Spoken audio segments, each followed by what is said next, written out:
Assalomu alaykum, hurmatli tomoshabinlar. Bugun men juda muhim, ko'pchilikni bevosita tashvishga solayotgan mavzuni tushuntirib beraman.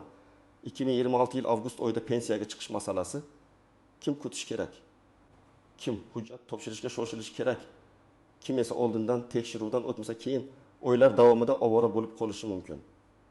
Bu ma'lumot qariyalarimiz pensiya yoshiga yaqinlashayotganlar, ularning farzandlari, chet elda ishlaganlar, mehnat daftarchasida uzilishlari borlar, ish staji to'liq ko'rmayotganlar, ish haqi ma'lumotlari yo'qolganlar uchun juda muhim. Chunki pensiya masalasida bitta noto'g'ri qadam, bitta yettashmagan hujjat yoki bitta noto'g'ri sana odamning pensiyasini kechiktirishi, miqdorini kamaytirishi yoki ortiqcha asabiylashishga olib kelishi mumkin. Agar sizning oilangizda ota-onangiz, buvingiz, bobongiz pensiya yoshiga yaqin inson bo'lsa, iltimos hozirroq kanalga obuna bo'ling, videoga like bosing va bu videoni ularga yuboring. Chunki men hozir oddiy tilda amaliy misollar bilan kim 2006 yil avgustda pensiyani kutish kerak, kim oldindan harakat qilish kerak, kim esa hali vaqt bor deb yurmasligi kerakligini tushuntiraman. Avval pensiya masalasida ko'p odamlar shunday o'ylardi. Yoshim yetdi, mehnat daftarcham bor, boraman, ariza yozaman, pensiya tayinlashadi. Ha, ayrim hollarda shunday bo'lgan. Ayniqsa butun umr bitta korxonada ishlagan, mehnat daftarchasi toza yuritilgan, ish haqi ma'lumotlari saqlangan odamlar uchun jarayon nisbatan oson kechgan. Lekin hozir vaziyat boshqacha. Pensiya tayinlashda faqat yoshga qaralmaydi. Staj, rasmiy ishlagan davrlar, sug'urta badallari yoki ijtimoiy soliq to'langan davrlar, arxiv hujjatlari, ish haqi bo'yicha ma'lumotlar. Bolalar parvarishi davri, harbiy xizmat, o'qish davri ayrim hollarda qanday hisoblanishi, chet elda ishlagan davrlar, yakka tartibdagi tadbirkorlik faoliyati, o'zini o'zi band qilganlik, norasmiy ishlagan yillar kabi juda ko'p jihatlar tekshiriladi. Eng katta muammo shundaki, odamlar pensiya yoshiga yetgandan keyin hujjat yig'ishni boshlaydi. Men ekspert sifatida aytaman, bu eng katta xato. Pensiyaga chiqishdan kamida 6 oy, yaxshi bo'lsa yil oldin hujjatlarni tekshirtirish kerak. Nega? Chunki arxivdan ma'lumot olish vaqt oladi. Sobiq korxona tugatilgan bo'lishi mumkin. Mehnat daftarchasidagi muhr o'qilmasligi mumkin. Ism sharifda bitta harf farqi bo'lishi mumkin. Ishga kirgan yoki ishdan bo'shagan sana noto'g'ri yozilgan bo'lishi mumkin. Ana shu mayda ko'ringan narsalar keyin katta muammoga aylanadi. 2026 yil avgust deganda ko'pchilik aynan shu oyda hamma uchun nimadir o'zgaradimi deb o'ylaydi. Men buni aniq qilib tushuntiraman. Pensiya masalasida har bir odamning holati individual. Kimdir 2026 yil avgustda yoshga to'ladi. Kimdir shu oyda yetarli stajni to'ldiradi. Kimdir indeksatsiya yoki miqdor qayta hisob kitobini kutayotgan bo'lishi mumkin. Kimdir hujjati yetishmagani uchun arizani keyinroq topshirishga majbur bo'ladi. Shuning uchun kim kutish kerak degan savolga javob faqat yosh bilan emas, hujjatlar, staj va hisob kitob bilan belgilanadi. Asosiy qism 1. Kim bilishi kerak, kim xavotir olishi kerak, kim xavotir olmasligi mumkin birinchi toifa. 2026 yil avgust oyida pensiya yoshiga yetadigan fuqarolar. Agar siz ayol bo'lsangiz va belgilangan pensiya yoshiga aynan 2026 yil avgustda yetayotgan bo'lsangiz, yoki erkak bo'lsangiz va shu oyda yosh bo'yicha pensiya huquqi paydo bo'lsa, siz hozirdan tayyorgarlik ko'rishingiz shart. Chunki pensiya avtomatik ravishda hamma uchun bir kunda tayinlanib qolmaydi. Sizning ma'lumotlaringiz tizimda to'liq bo'lsa, jarayon yengil bo'ladi. Ma'lumotlarda kamchilik bo'lsa, sizdan qo'shimcha hujjat so'raladi. Misol keltiraman. Nodira opa 2026 yil 12 avgustda pensiya yoshiga yetadi. U 1997 yildan 2030 yilgacha tikuv fabrikasida ishlagan, keyin Ingil uyda bolalariga qaragan, keyin 2014 yildan 2026 yilgacha maktabda texnik xodim bo'lib ishlagan. Mehnat daftarchasida hammasi yozilgan. Lekin 1987-2003 yillardagi korxona allaqachon yopilgan. Agar Nodira opa avgustda borib hujjat topshirsa, arxivdan ma'lumot kutadi. Bu 10 kun emas, ba'zan bir necha hafta yoki undan ko'proq vaqt olishi mumkin. Agar u 2026 yil fevral-mart oyida tekshiruvdan o'tsa, avgustga kelib hammasi tayyor bo'ladi. Ana farq qayerda? Ikkinchi toifa, staji chegarada turganlar. Bu juda muhim. Ayrim odamlarning ish staji yetarli, lekin hujjatda ko'rinmaydi. Ayrimlar esa men 30 yil ishlaganman deydi. Lekin rasmiy hisobda 18 yil chiqadi. Nega? Chunki 1990 yillarda norasmiy ishlagan, fermer xo'jaligida og'zaki kelishuv bilan ishlagan, bozor, qurilish, mavsumiy ishlar rasmiylashtirilmagan.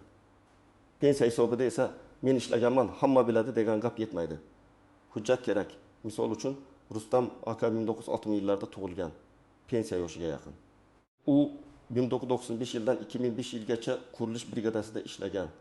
Har oy pul olgan, lekin mehnat daftarchasiga yozilmagan. Endi 10 yil ishladim-ku deydi. Lekin pensiya organi undan hujjat so'raydi. Buyruq ish haqi vedomosti, arxiv ma'lumotnomasi, soliq yoki badal to'lovlari. Agar bular bo'lmasa, o'sha davrni stajga kiritish juda qiyin bo'ladi. Shuning uchun bunday odamlar kutmasligi kerak. Hozirroq hujjat izlashni boshlash kerak. 3-toifa. Ish haqi ma'lumotlari muhim bo'lganlar. Pensiya miqdori faqat stajga emas, ish haqi ko'rsatkichlariga ham bog'liq bo'lishi mumkin. Ayniqsa oldingi yillarda yuqori oylik olgan. Lekin hozir kamroq daromadga ega bo'lganlar uchun qaysi davr hisobga olinishi, ma'lumotlar to'g'ri kiritilgani, arxivda ish haqi hujjatlari bor yo'qligi katta ahamiyatga ega. Masalan, Azim aka 2008-2015 yillarda katta tashkilotda yaxshi oylik olgan. Keyin sog'lig'i sabab kamroq ishga o'tgan. Agar tizimda aynan o'sha yuqori ish haqi davri to'liq aks etmasa, pensiya miqdori kutilganidan past chiqishi mumkin. U men falon yillarda yaxshi topganman deb aytadi. Lekin hisobda bu ko'rinmasa, natija boshqacha bo'ladi. Shuning uchun ish haqi ma'lumotlarini oldindan tekshirtirish kerak. 4-toifa farzand parvarishi, dekret, uyda o'tirgan davrlari bo'lgan ayollar. Ko'p ayollarimiz umr bo'yi oilasi uchun mehnat qilgan, bolalarni tarbiyalagan, keyin rasmiy ishga qaytgan. Lekin pensiya hisobida har bir davrning o'z qoidasi bor. Bolalar tug'ilganligi haqidagi guvohnomalar, FHDYO ma'lumotlari, nikoh yoki familiya o'zgargan bo'lsa, tegishli hujjatlar kerak bo'lishi mumkin. Ba'zan ayol kishi qizlik familiyasida ishlagan, keyin turmushga chiqib familiyasi o'zgargan, mehnat daftarchasida esa o'zgarish noto'g'ri rasmiylashtirilgan bo'ladi. Mana shu birgina familiya farqi ham tekshiruvni cho'zadi.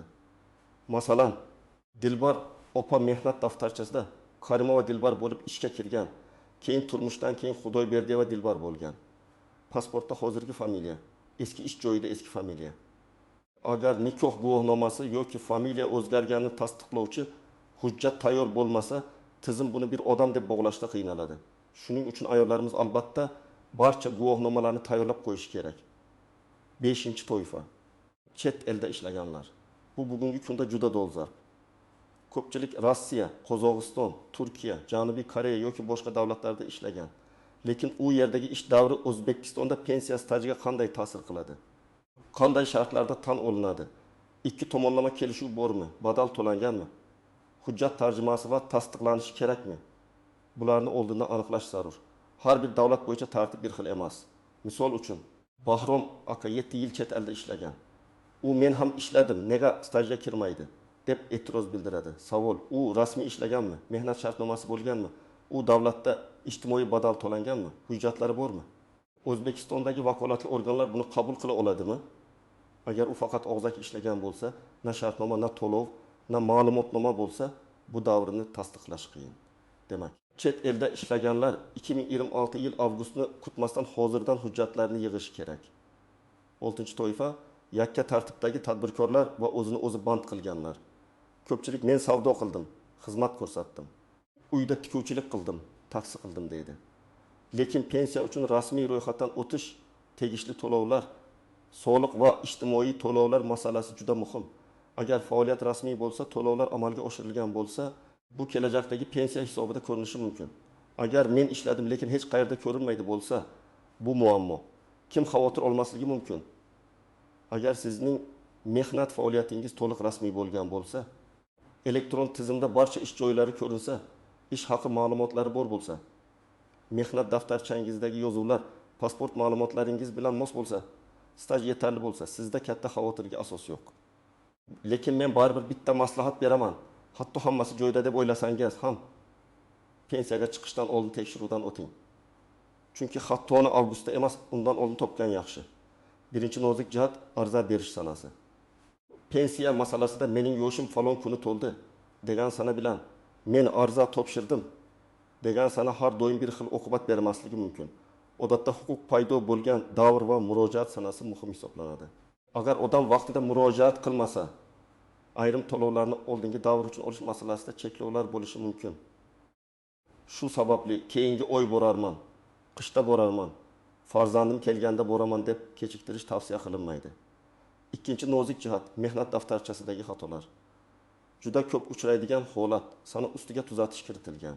Muhr aniq emas, korxona nomi to'liq yozilmagan, buyruq raqami yo'q, ishga qabul qilingan sana bor, ishdan bo'shatilgan sana yo'q. Bunday holatda sizdan qo'shimcha tasdiq so'ralishi mumkin. Odamlar buni meni qiynashyapti deb tushunadi. Aslida esa pensiya organi hujjat asosida qaror chiqarishi kerak. Hujjat noaniq bo'lsa, ular ham tavakkal qila olmaydi. Uchinchi nozik jihat, ism, familiya otasining ismida farq. Masalan, bir joyda Abdullayev, boshqa joyda Abdullayev. Yana bir joyda Abdullayev kabi yozilgan bo'lishi mumkin. Lotin va kirildagi farqlar ham muammo tug'diradi. Ayniqsa eski hujjatlari tug'ilgan sana noto'g'ri kiritilgan bo'lsa, bu jiddiy masala.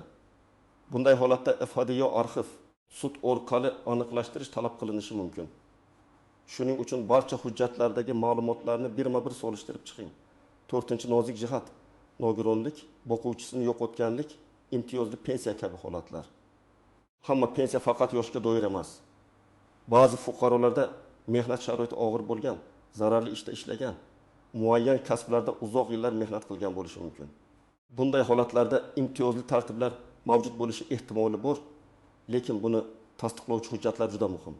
Korxona ma'lumotnomasi, lavozimnomi, ish sharoiti, attestatsiya hujjatlari kerak bo'lishi mumkin. Men zararli joyda ishlaganman degan gap yetmaydi. Hujjat kerak. 5-nozik jihat, qayta hisob-kitob. Ba'zi pensionerlar 2026 yil avgustda pensiyam oshadimi, qayta hisoblanadimi deb kutishi mumkin. Pensiya oshishi odatda davlat tomonidan belgilangan indeksatsiya eng kam miqdorlar, bazaviy ko'rsatkichlar yoki qonunchilikdagi o'zgarishlarga bog'liq. Har bir pensionerga bir xil summada qo'shiladi degan xulosa noto'g'ri. Kimdadir asosiy pensiya qismi o'zgaradi. Kimdadir qo'shimcha ta'sir qiladi, kimdadir deyarli farq sezilmasligi mumkin. Shuning uchun rasmiy e'lonlar chiqqanda aniq miqdorni o'zingizning pensiya hisobingiz bo'yicha tekshirtirish kerak. 6-nozik jihat, ishlayotgan pensionerlar. Pensiyaga chiqqandan keyin ishlash mumkinmi? Bu pensiyaga qanday ta'sir qiladi? Qayta hisob-kitob bo'ladimi? Ish beruvchi to'lovlarni to'g'ri qilayaptimi? Bular alohida tekshiriladigan masalalar. Agar pensioner rasmiy ishlayotgan bo'lsa, keyinchalik qo'shimcha staj yoki to'lovlar asosida qayta ko'rib chiqish imkoniyatlari bo'lishi mumkin. Lekin bu ham avtomatik tarzda hamma uchun bir xil amalga oshadi deb o'ylamaslik kerak. 7-nozik jihat, hujjatni boshqalarga topshirib qo'yish. Ba'zan qariyalarimiz farzandiga, qo'shnisiga, tanishiga borib bilib kel deb hujjatlarni berib yuboradi. Bu yerda ehtiyot bo'lish kerak. Pasport nusxasi, guvohnomalar, mehnat daftarchasi, bank kartasi ma'lumotlari juda muhim shaxsiy ma'lumotlardir. Faqat ishonchli odamga bering. Yaxshisi o'zingiz yoki rasmiy ishonchnoma bilan vakil orqali murojaat qiling. Firibgarlar pensiyangizni oshirib beraman, navbatsiz chiqaraman, arxivdan hujjat olib beraman deb pul so'rashi mumkin. Bunday va'dalarga aldanmang. Birinchi qadam, yoshingiz va pensiya huquqingiz paydo bo'ladigan sanani aniq biling. Tug'ilgan kuningizdan kelib chiqib, qaysi oyda va qaysi sanada huquq paydo bo'lishini hisoblang. Agar bu sana 2026 yil avgustga to'g'ri kelsa, demak 2026 yil boshdan tayyorgarlikni boshlang. Agar undan oldin yoki keyin bo'lsa ham, kamida 6 oy avval tekshiruvdan o'tish foydali. Ikkinchi qadam, barcha shaxsiy hujjatlarni yig'ing. Pasport yoki ID karta, nikoh guvohnomasi, familiya o'zgargan bo'lsa tasdiqlovchi hujjat, bolalarning tug'ilganlik guvohnomalari, harbiy bilet, o'qish yoki xizmat davrini tasdiqlovchi hujjatlar bo'lsa, ularni alohida papkaga joylang. Hujjatlar eskirgan, yirtilgan, o'qilmaydigan bo'lsa, dublikat olishni boshlang. 3-qadam, mehnat daftarchangizni sinchiklab tekshiring. Har bir ish joyi bo'yicha ishga kirgan sana, ishdan bo'shagan sana, buyruq raqami, muhr bor yo'qligini ko'ring. Agar biror davrda bo'shliq bo'lsa, o'sha yillarda nima qilganingizni aniqlang. Ishlagan bo'lsangiz, qaysi korxona, qaysi rahbar, qaysi arxivga topshirilgan bo'lishi mumkinligini surishtiring. 4-qadam, ish haqi ma'lumotlarini tekshirtiring. Agar oldingi yillarda yuqori maosh olgan bo'lsangiz, o'sha davr bo'yicha ma'lumotnomalar saqlanganmi, tizimda aks etganmi, arxivda bormi, buni aniqlang. Ba'zan pensiya miqdoridagi farq aynan shu ma'lumotlarga bog'liq bo'ladi. Bir odam 2 million so'm kutgan bo'lishi hujjat to'liq bo'lmagan uchun kamroq chiqishi mumkin. Keyin qayta isbotlash ancha qiyin bo'ladi. 5-qadam. pensiya jamg'armasi bo'limiga yoki vakolatli davlat xizmatlari markaziga murojaat qiling. Men tavsiya qilaman, borganingizda faqat pensiyam qachon chiqadi deb so'ramang. Aniq savollar bering. Mening stajim tizimda necha yil ko'rinyapti? Qaysi davrlar hisobga olinmagan? Qaysi hujjat yetishmayapti? Arxiv ma'lumotnomasi kerakmi? Familiya o'zgarishi bo'yicha qo'shimcha hujjat kerakmi? Ish haqi ma'lumotlari to'liqmi? Shunda siz aniq javob olasiz. 6-qadam, yozma izoh yoki ro'yxat oling. Og'zaki aytilgan gapni odam unutadi. Agar sizga falon hujjat kerak deyishsa, uni yozib oling. Qaysi tashkilotdan olish kerak? Qaysi yillar uchun kerak? Qanday shaklda bo'lishi kerak? Bularni aniqlashtiring. Masalan, 1996 yillardagi ish haqi va ish staji bo'yicha arxiv ma'lumotnomasi kerak bo'lsa, aynan shunday so'rov yozish kerak. 7-qadam, arxivga murojaat qilishdan qo'rqmang. Ko'p odam arxivni qiyin joy deb o'ylaydi. Aslida arxiv sizning eski ish faoliyatingizni tasdiqlaydigan eng muhim manbalardan biri.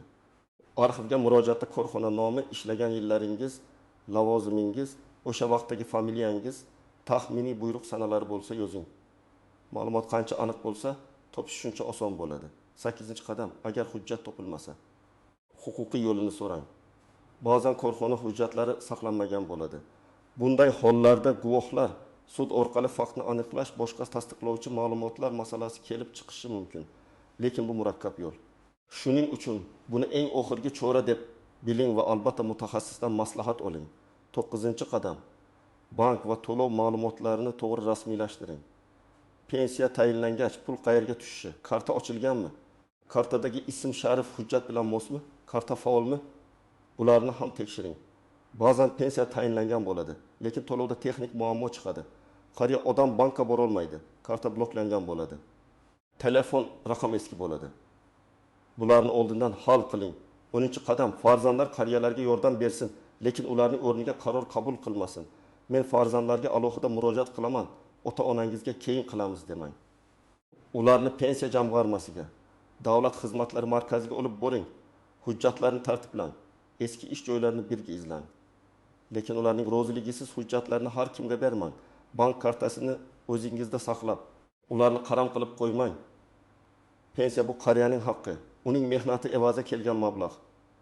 Endi asosiy savolga aniq javob beraman. 2026 yil avgustda pensiya huquqi paydo bo'ladigan. Lekin hujjatlar to'liq va tizimda hammasi ko'rinib turgan odamlar ariza berish sanasini kutishi mumkin. Ya'ni ular katta xavotir qilmasdan belgilangan vaqtda murojaat qiladi. Lekin quyidagilar kutmasligi kerak: staji aniq bo'lmaganlar, mehnat daftarchasida xato borlar, eski korxonada ishlaganlar, korxonasi yopilganlar, chet elda ishlaganlar, norasmiy ishlagan davrlarini isbotlamoqchi bo'lganlar, familiyasi o'zgargan va hujjatlari aralash bo'lganlar, ish haqi ma'lumotlari yo'qolganlar, imtiyozli pensiya da'vo qilayotganlar. Bu odamlar hoziroq harakat qilishi kerak. Yana bir muhim gap: pensiya masalasida falon odamga shunday bo'libdi, menga ham shunday bo'ladi deb xulosa qilmang. Qo'shningizning staji boshqa, sizniki boshqa. Opangizning ish haqi davri boshqa, sizniki boshqa. Bir tanishingizga hujjatsiz davr kirmagan bo'lsa, sizda boshqa tasdiq bo'lishi mumkin. Yoki aksincha, kimdadir muammo bo'lmagan, hujjat sizda muammo bo'lishi mumkin. Har bir holat alohida tekshiriladi. Bugungi mavzuning asosiy haqiqatini aytaman. Pensiya yoshiga yetishni kutish kerak.